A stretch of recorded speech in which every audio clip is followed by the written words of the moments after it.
The long-awaited third mainline entry of the Kingdom Hearts series was finally released last month. It's been just about 13 years since Kingdom Hearts 2 came out. Like myself, so many fans that grew up with the series have been waiting for this moment with a lot of anticipation and hype. So is the wait worth it for Kingdom Hearts 3? Did the game meet up to its high expectations? My opinion on the matter is a little bit complicated, but long story short, not really. Well, kinda. Sometimes. Let's get into it. First, I'll start off with the good. Kingdom Hearts 3 looks fantastic. The colors are bright and vibrant throughout all the different worlds. Square Enix decided to develop the game in the Unreal Engine, which I think was a great decision. The end product came out as a brightly colored and beautiful game. The game also runs really smoothly just about all the time. Even with moments with a ton of enemies on screen at once, there was hardly any notable slowdowns while playing through the game.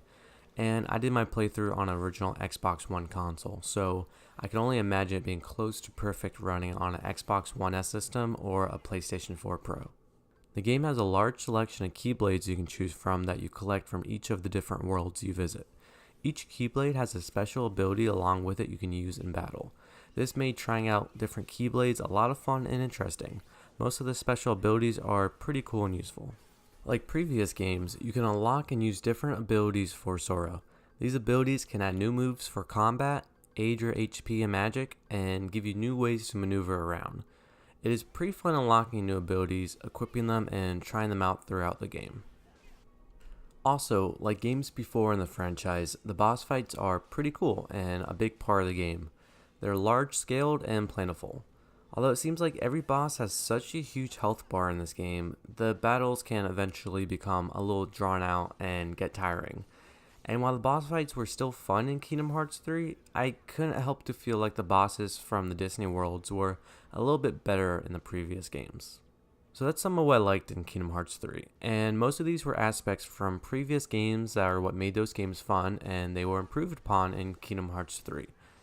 Now let's talk about some of the not so good, and unfortunately there's a pretty substantial amount of it in this game. I'll start with the point that's probably going to be the most controversial, the combat. Throughout most of the game, I just didn't find it that enjoyable. Kingdom Hearts is true to its nature a button masher. You're going to be hitting the X button or A button on Xbox continuously throughout the story's 30-hour long campaign. Many times when I was faced with a room full of enemies I couldn't skip, it just felt like a chore having to fight them all, especially when all the Heartless have such a high amount of health. I swear it takes twice as long to kill most enemies in Kingdom Hearts 3 as it did in previous games. And a quick note, while I have the chance, I did my playthrough on the standard normal difficulty level. I know it's hard to knock Kingdom Hearts 3 for being a button masher because that's literally what every game in the series has been. But for some reason in Kingdom Hearts 3 it bothered me unlike it did in previous games. Granted, I was much younger when I played Kingdom Hearts 1 and 2, so maybe I just didn't mind that kind of gameplay as much back then. But when thinking back to previous games, Kingdom Hearts 3 combat just feels a little bit more repetitive to me. I do have to give Square Enix credit though, because they really tried doing everything they could to keep the combat interesting. From having special abilities with the Keyblades, which like I said earlier are cool and can be fun to use, but that effect does wear off. They also include attractions in Kingdom Hearts 3 for the first time in the series, which are special abilities that can be used in combat. These abilities put Sora, Donald, and Goofy on a theme park style ride during combat. They're bright, colorful, flashy, and that's about it. They don't really do a whole lot of damage and don't amount to much. I can appreciate Square Enix trying to change up things in an attempt to add new interesting elements to combat, but I'm not a big fan of the attractions, and honestly, I think they're sort of pointless and even kind of lame. Also, almost completely pointless in the game is the magic system, besides the healing magic.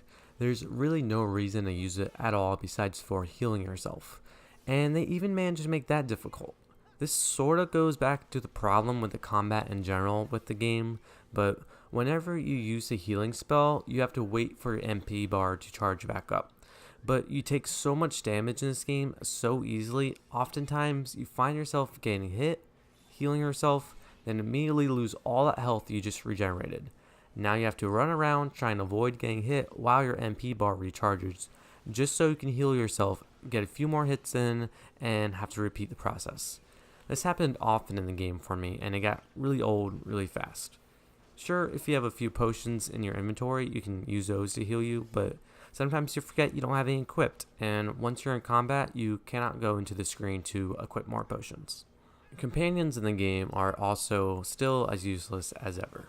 They do almost nothing in combat and are only helpful when they occasionally heal you. Occasionally, they will also have special moves that they can use with Sora that are sometimes effective, but other times they feel like they do little to nothing at all. An example of combat not being that fun is whenever I'd be going through worlds, I never wanted to stop to fight any of the Heartless that popped up, preferring just to run past them. There's no penalty for doing this, so there's no reason to stop and fight. Another addition to the series is the Bistro. With the Bistro, you can create dishes with ingredients you find throughout the different worlds. These dishes add bonuses to your stats for a limited time, such as attack and defense. It was an interesting addition, but not really necessary for the most part. I didn't end up using any of the dishes till near the end of the game, and it was hard to tell if they really did anything for me at that point. The gummy ship portions of the game have also been redone. At first it seemed like it was going to be really cool. It gave the appearance that it was a completely non-linear open space that you could fly around. But looks can be deceiving, and I quickly found out that this was the case. I didn't really find these segments very much fun at all, and they were more of a chore than anything. You fly through the area with options to enter into fights with enemy ships, and these fights take place as bullet hell styled minigames. Maybe some people will enjoy this type of gameplay, but it's not for me. And the flight controls also felt really bad to me. The ship felt awkward to maneuver in a 3D space, often leading to continuously crashing into asteroid formations. The game gives you the option to customize your gummy ship, but I went through the entire story without even touching it and had no problems. Again, maybe something some people would enjoy if they're into that, but it just wasn't for me. The Disney worlds in the game were all decent enough. San Francisco, Olympus, and the Caribbean were highlights for me. Corona and Arendelle were pretty okay, if not simple, but they take place in decently basic fantasy lands, so that couldn't really be helped. They were both still very beautiful to look at. Toy Box started off strong, but as soon as it got to the toy store, which most of the world takes place in, I stopped enjoying it pretty quickly. Also, I really wasn't a fan of Monstropolis. I can't quite put my finger on it. Maybe just the fact that it's all set in a factory environment, but it just wasn't very inspiring to me. 100 Acre Woods was complete crap in this game, and it shouldn't even be counted as its own world. The whole level literally consists of one little area that you play the same mobile phone styled minigame 3 times, and that's it. Seriously, that's the best they could do? I'm halfway convinced that the game was finished and the development team realized that they had forgotten to include a Winnie the Pooh level. So they tasked a couple of junior developers to make what ended up in the final game in just a couple weeks. Pure speculation, but it would totally be believable. All the worlds also felt pretty linear. It was pretty much all go from point A to point B. There wasn't any sense of needing to adventure around the worlds. It almost felt like a 3D Sonic game. Fast platforming movements jumping around the level until you got to the next cutscene or a boss fight. At times this is fun, but I preferred the slower pace of exploration featured in earlier games in the franchise. After a while moving around all the worlds, they all kind of start feeling the same, with a few exceptions. Kingdom Hearts 3 also felt extra hand-holdy. Before you even have a chance to think of what to do next, Donald and Goofy state exactly what it is you have to do or where you have to go. And another example is in Kingdom Hearts 3, there are lucky emblems, which are emblems shaped in the shape of Mickey's head. And they're all hidden around the world that you can take pictures of. And after taking enough pictures, you unlock extra items and equipment. But there's almost no challenge of finding these lucky emblems, because when you're anywhere within a square mile of the lucky emblems, someone like Goofy will go, "Gosh, I bet there's a lucky emblem nearby." Like, damn, thanks Goofy. Would have never seen that myself. Glad I had the chance to try. Something else I didn't understand was the world maps. They're all in treasure chests, but they're literally placed right in front of you, right at the safe spots. There was never any effort of hiding them. So what's the point of even putting the maps in the chest if you're just gonna make it that easy to find? Just give us the maps right away if you're gonna do that. Sora, what about the power of waiting? You had to remind me? Well, gosh, we just want to help keep you motivated. Also, there are zero signs of any Final Fantasy characters in Kingdom Hearts 3. What gives? Having those characters from Final Fantasy in the earlier games is one of the things that made the first two Kingdom Hearts games awesome, and the fact that there's no Sephiroth fight in Kingdom Hearts 3 is a huge crime all of its own. Probably my biggest problem with Kingdom Hearts 3 is the story, or how the story is presented. It's just bad. It's really bad for the most part. The cutscenes are consistently terrible throughout the entire game. The voice acting never feels natural. There's just a certain awkward uncomfortableness to it all. Sora literally acts like a 4-year-old throughout the whole game. It's not likable, it's just strange and cringy. What? No fair! What about my outfit, Master? Sora, don't bother me like that.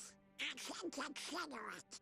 There's no real sense of emotion for the majority of the game. Remember earlier when I said companions like Donald and Goofy were useless in combat? Well, they're also useless in the story. They don't do anything or serve any kind of purpose besides agreeing with Sora, and telling Sora exactly what to do, stating the obvious in situations, or coming up with completely ridiculous conclusions on why a certain thing is happening in situations that they would have no idea of having any way of knowing, and they are somehow always completely correct. The Kingdom Hearts series as a whole is known for its completely insane and ridiculous story, and of course, Kingdom Hearts 3 continues this tradition. In Kingdom Hearts 3, the story starts with Sora and the rest of the crew in Master Yen Sid's castle. Yen Sid is trying to ready 7 Keyblade wielders to stop the series' big bad guy, Xehanort, from forging the Keyblade, as in the Greek letter key blade. Not Keyblade like key to open a door with, but key. I know, not weird or confusing at all. Apparently, Sora lost an ability he had called the Power of Awakening, and he needs that ability to bring back lost hearts. Something he needs to be able to do, I guess. So Sora takes off with Donald and Goofy and start to visit worlds at random, hoping to regain his power of awakening somehow, I guess. Oh, and Sora has a smartphone now, because plot convenience. Yeah, why not?